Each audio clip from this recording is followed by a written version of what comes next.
नमस्कार बच्चों, स्वागत है आपके अपने YouTube channel the PCM vision में।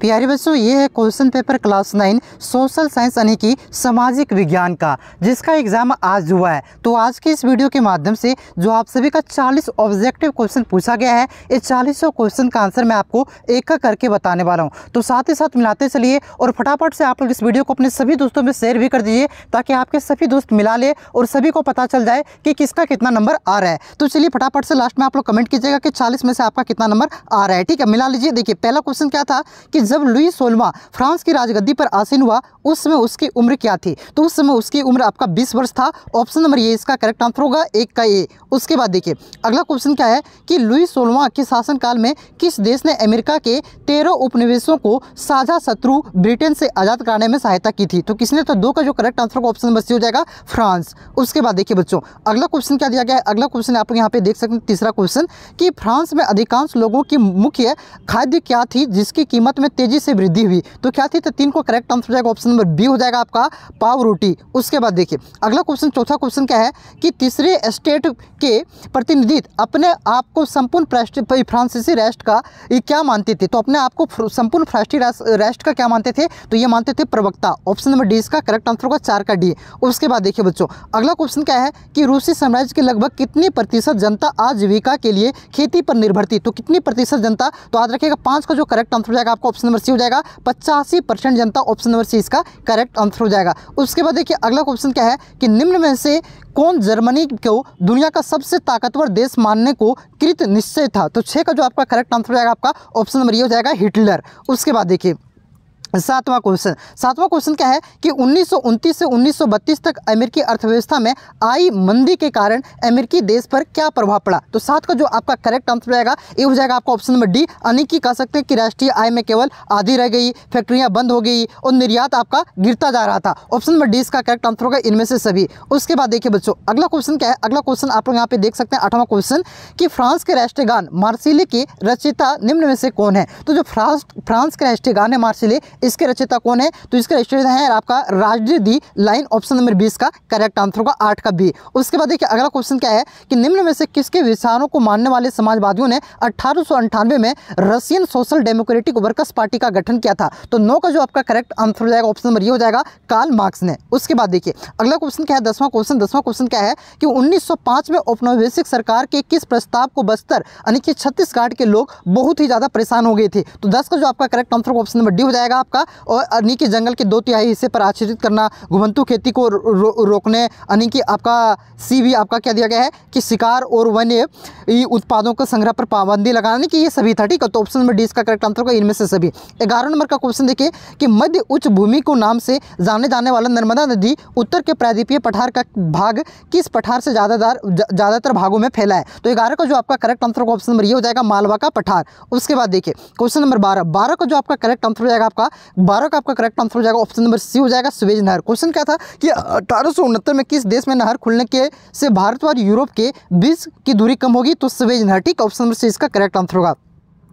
उसके बाद देखिए क्वेश्चन नंबर 13 क्या है कि नर्मदा नदी की दक्षिण में स्थित दक्षिण का पठार किस प्रकार का भूभाग है? तो जो आपका नर्मदा नदी के दक्षिण में स्थित दक्षिण का पठार है बच्चों, एक किस प्रकार का भूभाग है? तो ये आपका त्रिभुजाकार भूभाग है। ऑप्शन नंबर ए इसका करेक्ट आंसर हो जाएगा। उसके बाद देखिए अगला क्वेश्चन क्या दिया गया है आपका कि गारो खासी जयंतिया, ये 3 पहाड़ी का नाम है जो भारत के किस राज्य में स्थित है? तो ये आपका कौन से राज्य में स्थित है? तो याद रखना है ये आपका मेघालय में स्थित है। ऑप्शन नंबर डी इसका करेक्ट आंसर होगा, मेघालय। जितना पढ़ाई थे उससे एक भी क्वेश्चन बाहर नहीं गया है, भले बस शर्त यह है कि आप पढ़ के गए हैं कि नहीं गए हैं, ये आप पर डिपेंड करता है। आगे देखिए अगला क्वेश्चन क्या है कि हिमालय की नदियां अपने मार्ग के किस भाग में तीव्र अपरदन की क्रिया करती है? तो कौन से भाग में? तो ये आपका ऊपरी भाग में करती है। ऑप्शन नंबर 20 का करेक्ट आंसर होगा, ऊपरी भाग। आगे देखिए अगला क्वेश्चन क्या है कि तापमान, वायुमंडलीय दाब, पवन आर्द्रता, वर्षण के ये प्रमुख कार्य प्रमुख रूप से किसके तत्व माने जाते हैं? तो ये आपके किसके तत्व माने जाते हैं? तो ये आपका माना जाता है मौसम और जलवायु के तत्व। ऑप्शन नंबर सी इसका करेक्ट आंसर होगा, मौसम और जलवायु के। उसके बाद देखिए अगला क्वेश्चन क्वेश्चन क्या दिया गया है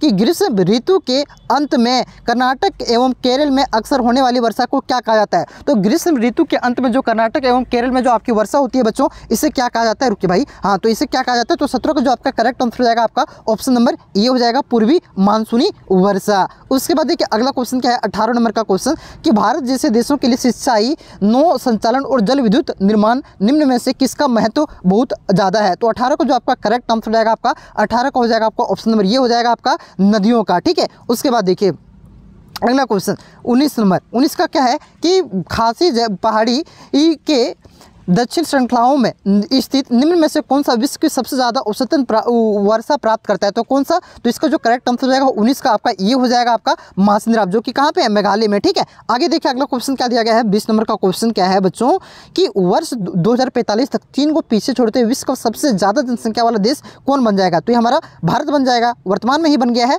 ऑप्शन नंबर डी इसका करेक्ट आंसर होगा भारत। उसके बाद देखिए क्वेश्चन नंबर 21, क्वेश्चन नंबर 21 क्या है कि निम्न में से किस देश में सिर्फ शासक दल ही चुनाव लड़ता है। तो आपका मैक्सिको में, ऑप्शन नंबर 20 का करेक्ट आंसर होगा मैक्सिको। आगे देखिए अगला क्वेश्चन क्या है कि पाकिस्तान में लीगल फ्रेमवर्क ऑर्डर के अनुसार कौन राष्ट्रीय और प्रांतीय असेंबलियों को भंग कर सकता है। तो कौन, तो ये आपका राष्ट्रपति, ऑप्शन नंबर सी इसका करेक्ट आंसर होगा राष्ट्रपति। आगे देखिए क्वेश्चन नंबर 23 क्या है कि विश्व के किस देश में 1958 से 61 के दौरान अकाल विश्व इतिहास का अब तक का सबसे भयानक अकाल है। तो किस देश में पड़ा था, तो ये आपका चीन में पड़ा था, ऑप्शन नंबर सी इसका करेक्ट आंसर होगा चीन।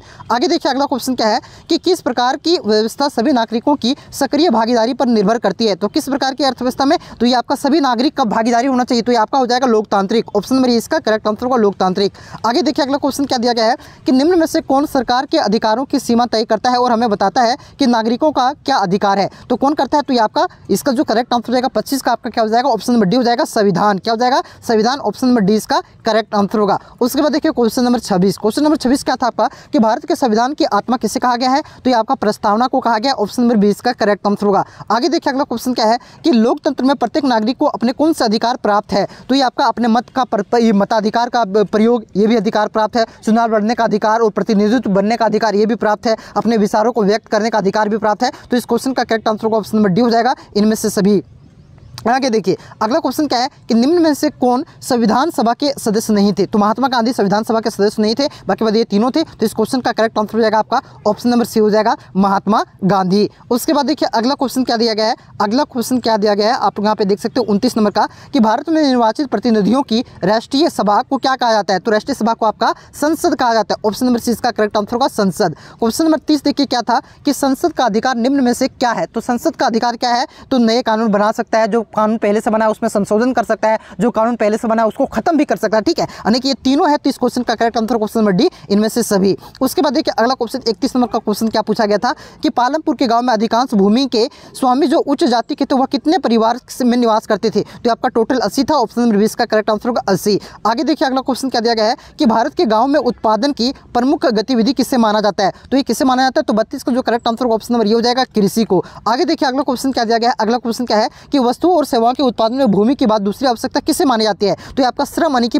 माना जाता है लेबर को, ऑप्शन नंबर सी इसका करेक्ट आंसर होगा श्रम। आगे देखिए अगला क्वेश्चन क्या है कि जब औजारों और मशीनों एवं भवनों, सॉरी भाई क्या हो गया, जब औजारों मशीनों और भवनों के उत्पादन में कई वर्षों तक प्रयोग होता है तो इन्हें क्या कहते हैं। तो इसे आपका अस्थायी पूंजी कहा जाता है, ऑप्शन नंबर 20 का करेक्ट आंसर होगा अस्थायी पूंजी। आगे देखिए अगला क्वेश्चन क्या है कि पालमपुर के गाँव में किसान पशुओं के चारे के प्रयोग में किस मौसम में ज्वार एवं बाजरा का उत्पादन करते थे। तो ज्वार एवं बाजरा का उत्पादन आपका वर्षा ऋतु में करते थे, क्योंकि खरीफ फसल, ऑप्शन नंबर इसका करेक्ट आंसर होगा वर्षा ऋतु। उसके बाद देखिए क्वेश्चन नंबर 36 क्या दिया गया है कि मानव संसाधन में शिक्षा और चिकित्सा सेवा के द्वारा निवेश में भविष्य में किस प्रकार की प्रतिफल प्राप्त होता है। तो ये आपका उच्च प्रतिफल प्राप्त होता है, ऑप्शन नंबर 20 का करेक्ट आंसर होगा उच्च। चैनल पर नए हैं बच्चों तो सब्सक्राइब जरूर कर लीजिएगा, क्योंकि आपका क्लास 10 की तैयारी इस चैनल के माध्यम से फ्री ऑफ कॉस्ट शुरू से लेकर के अंत तक करवाया जाएगा। इसमें ना ही कोई कोर्स खरीदना है, ना ही आपको कोई भी पैसा लगेगा। ठीक है, फ्री ऑफ कॉस्ट। और चाहे आपका वीकली टेस्ट का आपका इंपॉर्टेंट क्वेश्चन हो, सारा क्वेश्चन आपको इसी चैनल के माध्यम से करवाया जाएगा। तो चैनल पर नए हैं तो सब्सक्राइब जरूर कर लीजिएगा। चलिए अगला क्वेश्चन, क्वेश्चन नंबर 37 देखिए क्या है कि शिक्षित माँ बाप अपने बच्चों की शिक्षा पर अधिक निवेश करते हैं, क्योंकि वे स्वयं भी निम्न में से किसका महत्व का अनुभव होगा। तो इससे आपका ये किसका महत्व का अनुभव होगा, तो शिक्षा का महत्व जानते हैं, इस वजह से क्या करते हैं अपने बच्चों को शिक्षित करते हैं, ऑप्शन नंबर इसका करेक्ट आंसर होगा। आगे देखिए अगला क्वेश्चन क्या है कि भारत में लगभग 26 करोड़ की जनसंख्या क्या है, आपका निर्धन है। ऑप्शन नंबर ए इसका हो जाएगा। 38 का क्या हो जाएगा, ऑप्शन नंबर डी हो जाएगा। कुपोषण का शिकार है, निश्चित भी है, ठीक है। तो इस क्वेश्चन का correct answer option number D हो जाएगा, ए नहीं डी होगा, इनमें से सभी। आगे देखिए अगला क्वेश्चन क्या है कि भारत की सबसे कठिन सामाजिक आर्थिक समस्या क्या है। तो ये सबसे कठिन आर्थिक समस्या क्या है भारत की, तो 39 का करेक्ट आंसर होगा ऑप्शन नंबर डी हो जाएगा, निर्धनता। उसके बाद देखिए क्वेश्चन नंबर 40 और आखिरी क्वेश्चन है कि निम्नलिखित में से कौन से कारक जनसंख्या की गुणवत्ता को बढ़ाता है। तो साक्षरता दर, लोगों की स्वास्थ्य और कौशल निर्माण, ये सभी क्या करता है, आपका गुणवत्ता को बढ़ाता है। तो इस क्वेश्चन का correct answer option number D हो जाएगा, इनमें से सभी। तो यहाँ पे मैंने आपको 40 क्वेश्चन का आंसर एक करके सारा कुछ बता दिया। अगर किसी क्वेश्चन में डाउट है तो कमेंट कीजिएगा सर इस क्वेश्चन का आंसर आप चेक कर लीजिए, मैं चेक करके आपको रिप्लाई कर दूंगा। साथ ही साथ चैनल पे नए हैं तो सब्सक्राइब कर लीजिए और इस वीडियो को शेयर कर दीजिए ताकि सभी को पता चल जाए कि किसका कितना नंबर आ रहा है, ठीक है। और अपने दोस्त में शेयर कीजिएगा तो दोस्त वाला भी आपको पता चल जाएगा। बाकी आप लोग भी कमेंट करके बता दीजिए कि 40 में से आपका कितना मार्क्स आ रहा है, ठीक है। चलिए मिलते हैं नेक्स्ट वीडियो में, तब तक जय हिंद, जय भारत, जोहार।